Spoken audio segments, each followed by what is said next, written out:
Darlie Routier case would be a good first installment of We the Jury, since I knew very little about it and I thought we might take this journey together. How many times in your life have you asked yourself, what if? Well, that's what I'm asking you to do today, because even after researching, reading, and watching all the various documentaries, I still can't say that I have a definitive 100% stance on guilt or innocence. I mean, could Darlie have killed her children, then slashed herself and staged a crime scene? I suppose it's possible. But isn't it also possible that it really was an unknown intruder, as Darlie says? I think there are too many oddities in the state's theory that raise reasonable doubt. So, what if? What if she really is innocent? And if I found this much reasonable doubt, how did it progress to the point that Darlie has been on death row for more than 20 years? But let's see what your thoughts are. I'll present to you some of the factors used against Darlie, and I'd like to know if you would have voted to convict or acquit. There's no denying that a horrific crime took place in the early morning hours of June 6, 1996 in the city of Rowlett, Texas. It was absolutely tragic. Two small kids and their mother were violently attacked in their home. The children, Devin, who was 5, and Damon, 6, both died from their stab wounds, while their mother, Darlie Routier, survived her injuries, which included a slash to her throat that just missed her carotid artery. On the night of the crime, the boys had asked to camp out in the living room. Darlie, wanting to keep an eye on her kids, decided to sleep in the living room as well, while her husband Darren and their 8-month-old baby stayed upstairs. Now, according to Darlie, she woke up with an unknown man inside their home. At that point, she says that she ran after the intruder, and as she followed, she picked up a knife she saw lying on the floor. The knife felt wet, so she turned on the light, and that's when she saw that her children were hurt. She began screaming for her husband, who came downstairs and tried to perform CPR on Devin, but it was already too late. Darlie called 911, and it was from this call that police began to focus solely on Darlie for the murder of her boys. 911, what is your emergency? Ma'am?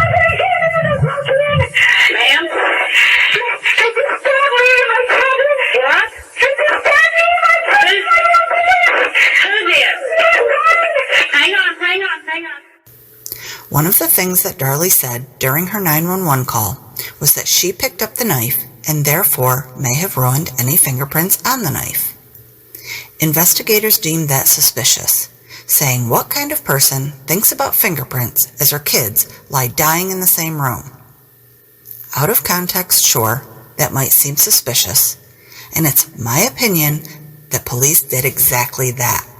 They framed that statement out of context, especially to the media. The actual conversation with the dispatcher went more like this. As Darlie was speaking to an officer that had arrived on the scene, she tells him to go look in the garage, that they left a knife laying on the floor, and the dispatcher cuts in and says, "There's a knife, don't touch anything." It's at that point that Darlie makes the so-called incriminating statement. She says that she, quote, already touched it and picked it up. Then says, quote, "His knife was laying over there, and I already picked it up. God, I bet if we could have gotten the prints, maybe..." To me, it sounded like she was trying. Okay, let me stop this right here. She's not going in depth on this whole thing with the knife, because not only did Darlie mention it first there, she mentioned it to the nurses. She mentioned it to a doctor that didn't want to hear it. She kept going on about that knife, and the jury got to hear all that. That she kept on going on. Her fixation on that knife and the prints on the knife was an ongoing thing, not just the 911 call. So that's where I'm going to stop this right here real quick, just to be sure that people know this. She kept on mentioning that knife. She was really concerned that it was in her hand. She was really concerned about fingerprints because she had dropped the sock off. And she attacked Damon again. That's why she was concerned about it. She had the sock in the first place. She wasn't concerned about fingerprints, until she dropped that sock off. And when she came back, in my opinion, that's when she saw that Damon was still crawling away from her, and she picked that knife up again and began stabbing him again. That's what the jury heard. To preserve the evidence to catch the killer. Remember, there's not one way to act when trauma occurs, and everyone's mind works differently. I would also like to point out that after 2 minutes and 59 seconds, Darlie asks, "When are they going to be here?" Meaning the ambulance. To you and me, 3 minutes might not be very long, but when you're waiting for help, it seems like forever. She wasn't just waiting patiently. She was frantic and panicked and wanted help now. She says she wanted help now, but the officers that came in there kept saying that Darlie wasn't helping anyone but herself. This is what the jury heard, not just a little podcast here, right? What is she supposed to say? She knows that 911 calls are recorded. She knows she has to call 911, and they can't wait. Because if they show a time, let's say they waited an hour to call 911, that's a done deal. Just like they omitted from their very first statements that they talked about a separation that night. They omitted that. So she knew she was being recorded. I was a 911 dispatcher, and it's very difficult to assure callers that help is on the way. On their end, it feels like an eternity. One of the points of evidence the prosecution used against Darlie were the wounds that she sustained during the attack. They deemed them self-inflicted and superficial. They didn't deem them that way, but they did say that they could be. The police did say that they felt like they were superficial because the medical people said, and Dean Poos said that they felt like they were self-inflicted. Yes. Darlie had some pretty severe injuries. Darlie did not have severe injuries. Medically, they would be called superficial. Because that's what they are. One doctor's testimony was that the wounds were very serious, but he used the words, quote, "The neck wound came within 2 millimeters of the carotid sheath, but was superficial to the carotid artery." He clarifies that the word superficial here means on the surface or shallow. Exactly. And we have Danelle telling me that that's not what it means. That it means that the superficial means where the wound is according to another part of the body. So we got clarification here. Goes too deep. So for your reference, keep in mind that your cornea is on the superficial surface to your eye. So while the word superficial might sound insignificant, it's actually really serious. However, prosecutors focused only on the word superficial. They kept saying that they were, because the doctors kept saying they were superficial minor wounds, which is what they were, not severe. The sheath that protects the carotid artery was actually damaged, but because it's on the surface, it's considered superficial. The prosecution also consistently persisted on the word possible through. Well, the thing that what she's talking about is Dr. Santos, and in that instance, superficial means that it's just above. In that instance, throughout the trial, they often say, "But isn't it possible?" Of course, those testifying must answer, "Yes, it's possible." But they usually follow up with the phrase, "but not probable." At one point, a defense witness is asked by prosecutors if it was impossible for Darlie to have inflicted these wounds on herself. The doctor replies that he isn't saying it's impossible, but what he is saying is that based on their location and path, that it's improbable. It's also important to note that Darlie is right-handed, and her neck wound was made with a left-handed motion.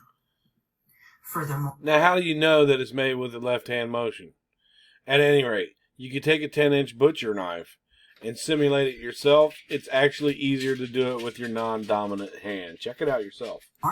one juror that was interviewed during the documentary Waiting for a Miracle, which you can see on YouTube, said that if he had seen all of the photos of Darlie's injuries, he would have voted not guilty.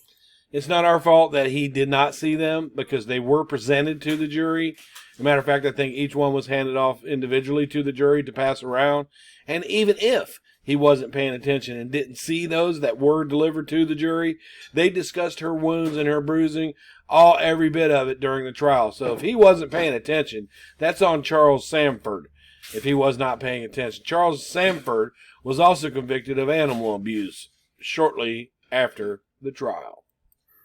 He stated that it was clear to him these injuries were not self-inflicted. He never says that in his affidavit. Never. It's statements like these that make me so mad about our adversarial justice system. Prosecutors would rather win than allow jurors to make a true assessment of the evidence. Why not just lay all the facts out? Additionally, there were 12 unidentified prints found at the scene, 2 of which were bloody fingerprints. I think the defense team may still be conducting some testing on these prints, but my question is, why wouldn't the prosecution have conducted this testing on their own? Because they don't have to conduct the testing. They're not there to investigate innocence. Why should the defense have to fight to test evidence? In any case, a judge had granted permission to run these particular prints, but the state opposed it for 9 years. These prints don't belong to Darlie or to Darren or their boys. So, who do the prints belong to?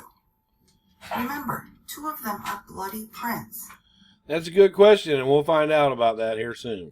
So they came from somebody at that crime scene. Another piece of evidence the prosecution used to convict Darlie was the fact that there was blood under a broken glass. Darlie told police that she heard glass break as she was chasing the intruder. However, there's a bloody footprint under the broken glass, showing that the glass broke after Darlie walked through that area. The defense countered that when emergency crews arrived, the scene became chaotic. There were 3 bloody victims, and the priority was to save them. It's probable that the emergency workers, or Darlie, or Darren, could have jostled a piece of glass so that it moved on to the footprint. Surely it is possible, but here's the problem that we have. Once Darlie saw that they removed the sink from the house, that's when they came up with the story about her wedding towels. Because she had to explain why she would be around that sink area. And in the path of her wedding towels that keep bringing them to Darren, in the path from the sink to where Darren was at, or where Damon was at, was the broken glass and the foot trail. She would have had to keep stepping through it.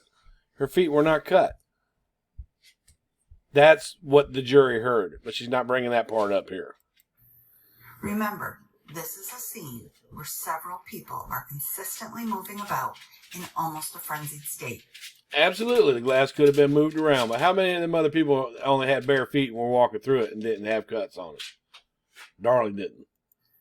Each person that arrives on the scene has the potential to contaminate that scene. Also incriminating was the fact that there were particles consistent with the cut screen on a bread knife in the Routier home. The particles include fiberglass rod, some of the black sealing around it, rubber sealing around it. Prosecutors say this proved Darlie cut that screen herself to stage a crime scene.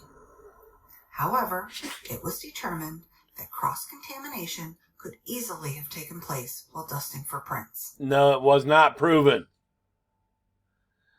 The fingerprint brushes, the ones that they used, the brush on it was actually a lot thicker than the fiberglass rod that they found.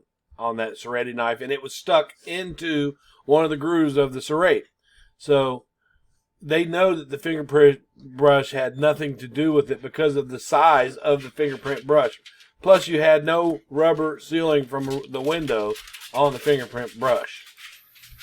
In this instance, it was discovered that the knife block had been dusted for prints before the forensic examination, determining the screen particles were present. Remember, the block had been dusted. The block had been dusted, right? But this fiberglass rod that they found in the serrated knife was in the groove. It was stuck in the groove. It didn't just fall in there.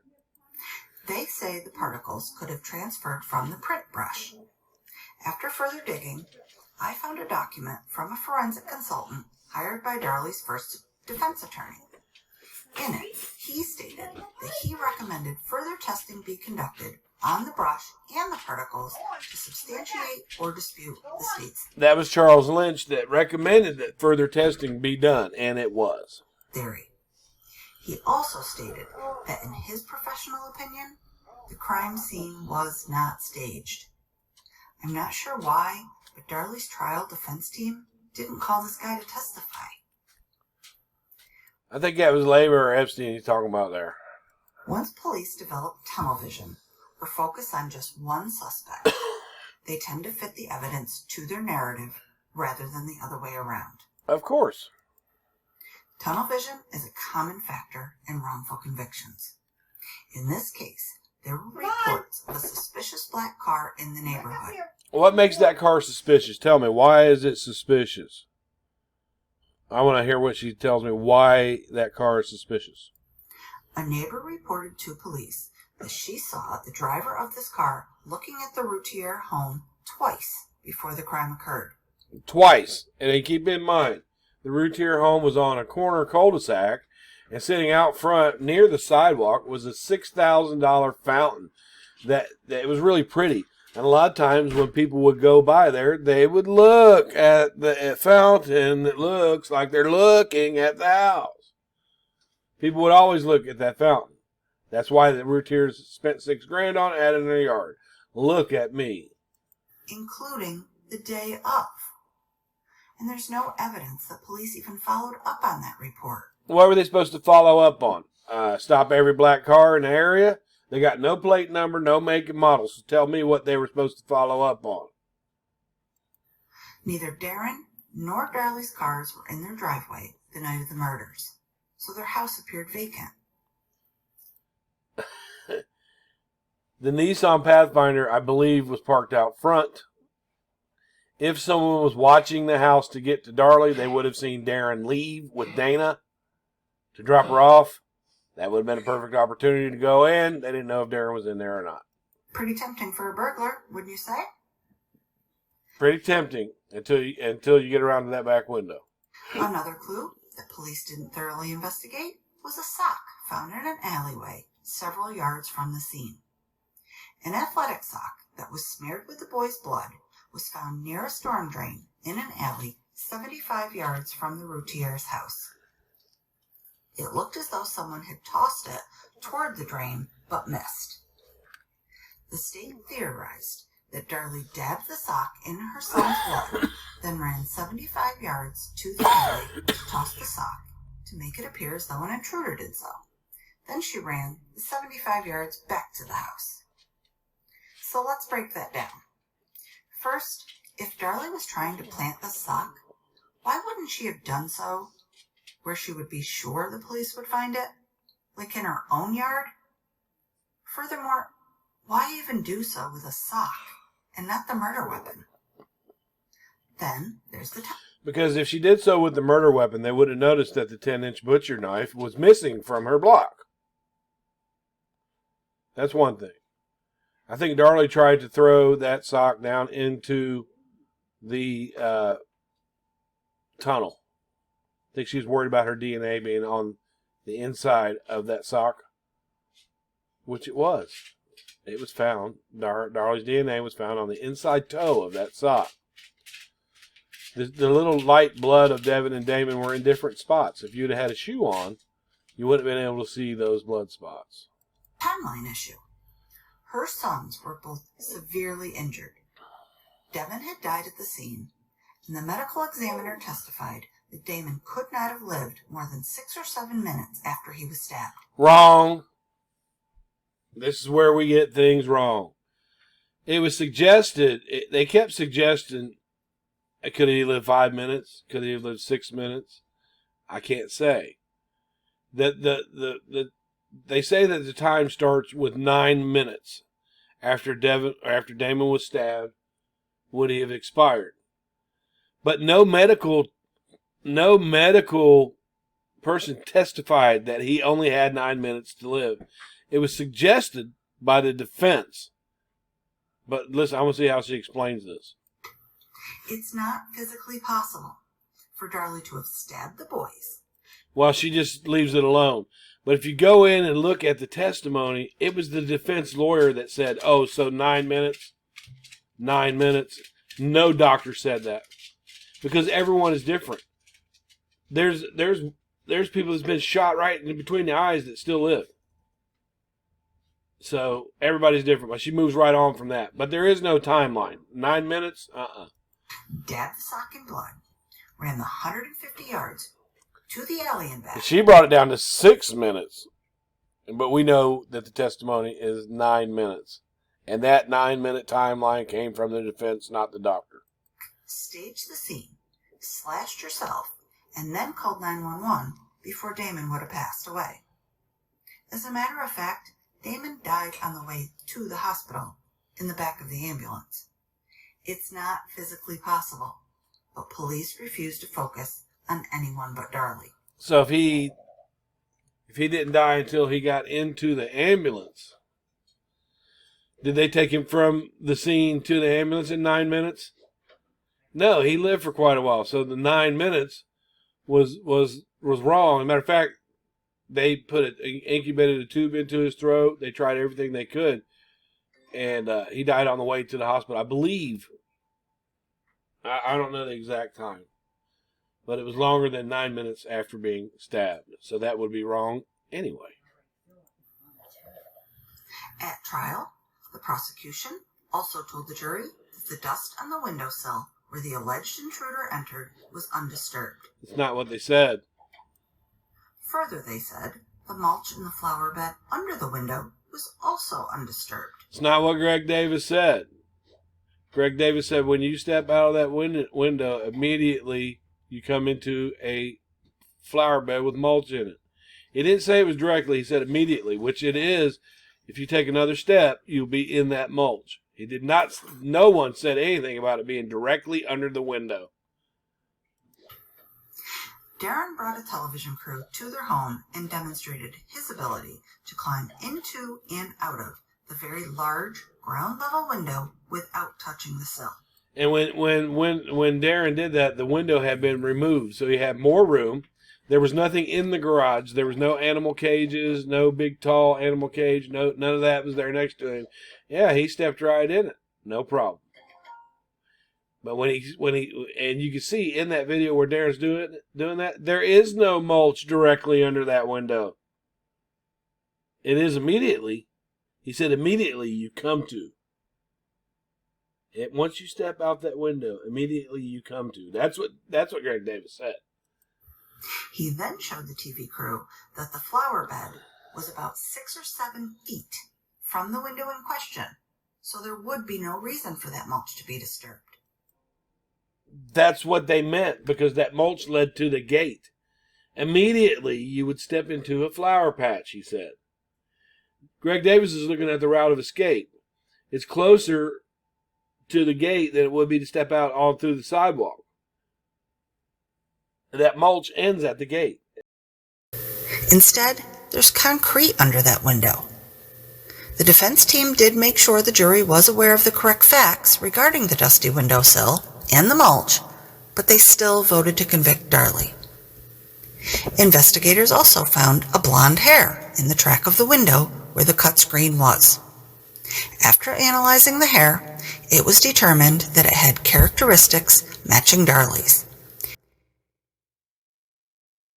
meaning it was bleach blonde with untreated roots.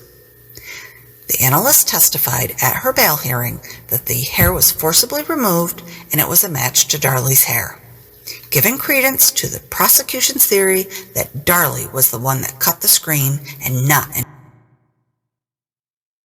intruder. But since Darlie lived there, wouldn't you think that her hair would naturally be all over that house? But she was denied bail.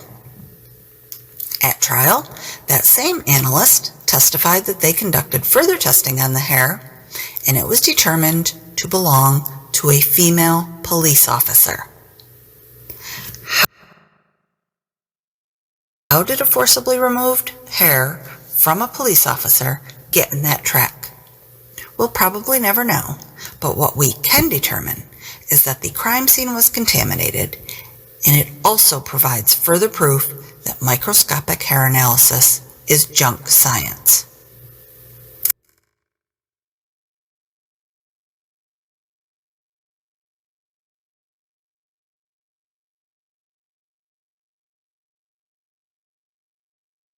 Speaking of bleach blonde hair, I'll now discuss the potential reason why Darlie Routier was really convicted. She was a victim of character assassination. Because Darlie was a bubbly, bleach blonde girl with breast implants, the jury didn't like her. Unfortunately, the defense asked for and was granted a change of venue. But the trial...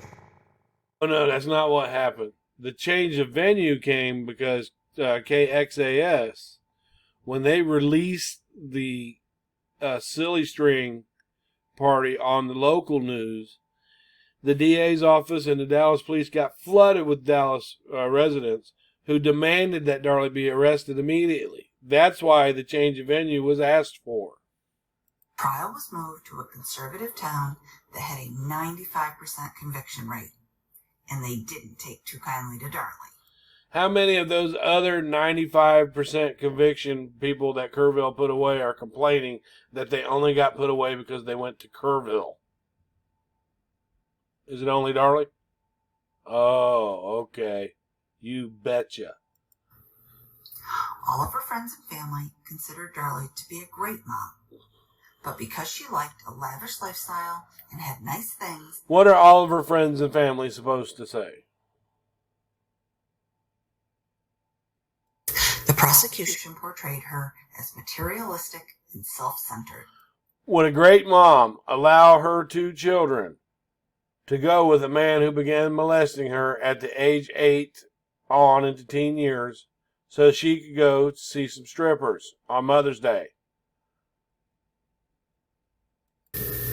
One juror interviewed for the last defense, which you can see on abc.com, said, quote, "Who goes out and spends $2,000 on a set of breasts? That was one of the things that really caught our attention," unquote. If you knew the story about why those breasts were bought for her, we'll go into that some other time. But Darren bought those. First of all, how did that person even get on this jury? And second, how are fake breasts evidence of murder? Who said that that was evidence of murder just because she made a comment? Well, she got, and now if you'd had her saying, well, she got a boob job, so she did it, that would be different. But who does that? They were talking about vanity. Look at me. People who want attention. A lot of times, they're cosmetic. It's cosmetic surgery, so you look better. They were talking about it, but she didn't say, who does that? Let's put her away. That's not what was said. She got on that jury because she's a jury of Darlie's peers. Right? Like when, Darlie's in the pawn shop and her kids are messing with stuff. She turns around and says, "Get your asses over here." A lot of people might say that, right? So a jury of her peers. Okay, I suppose I should mention that the prosecution said that Darlie was so vain that when she cut herself, she took special care not to damage her fake breasts. Never mind, though, that she's going to have this very visible scar on her neck for the rest of her life.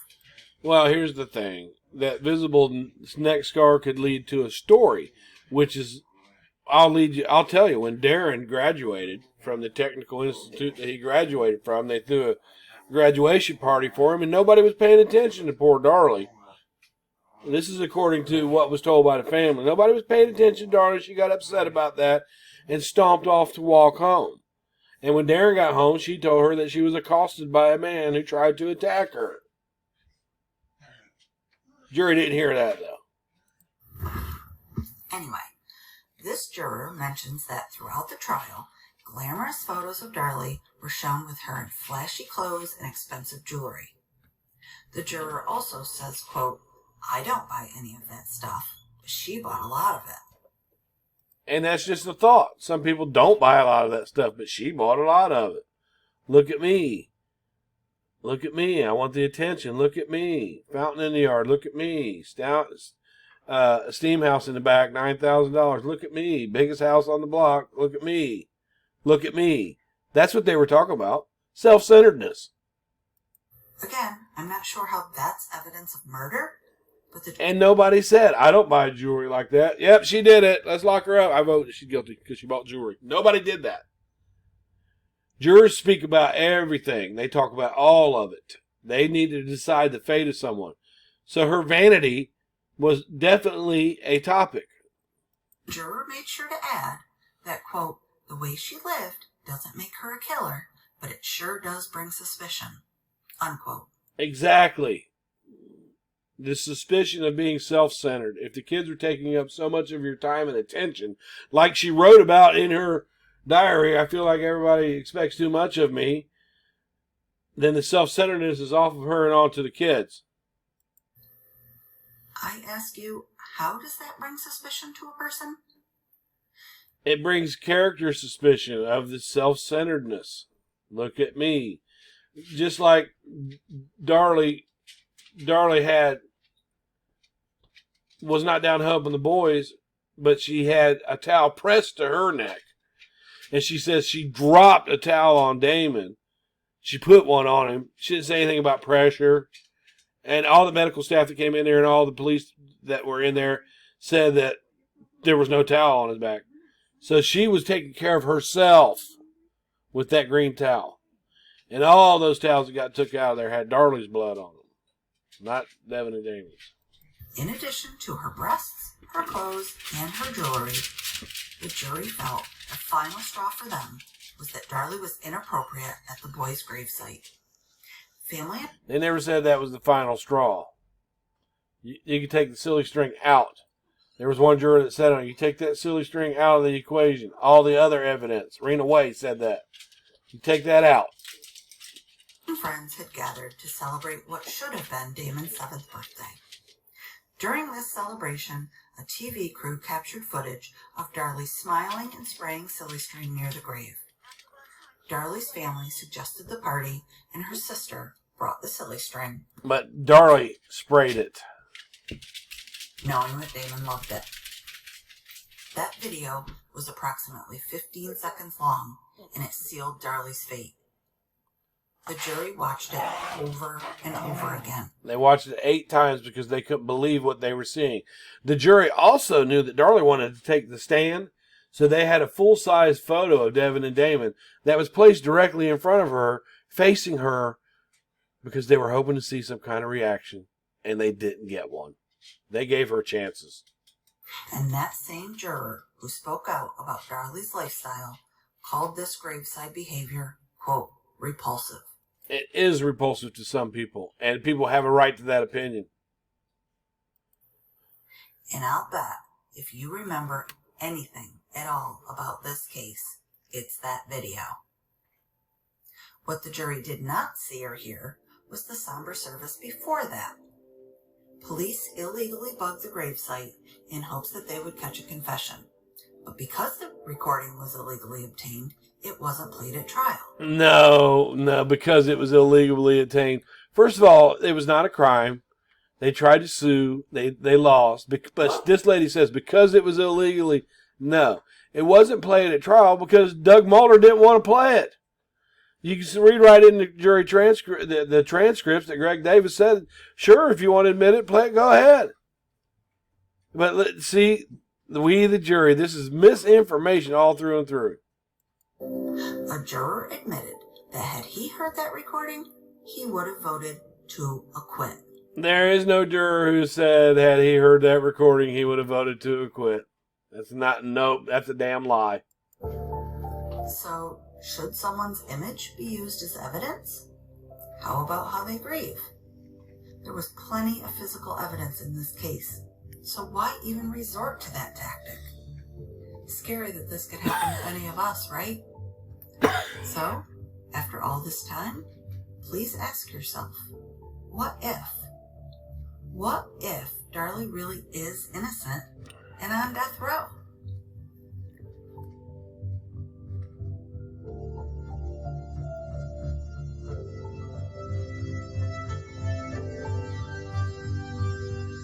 And this is the only way people can defend Darlie is by putting misinformation out there. And I got this suggestion from Darlie's sister, so I'm sure you'll be seeing this on her page.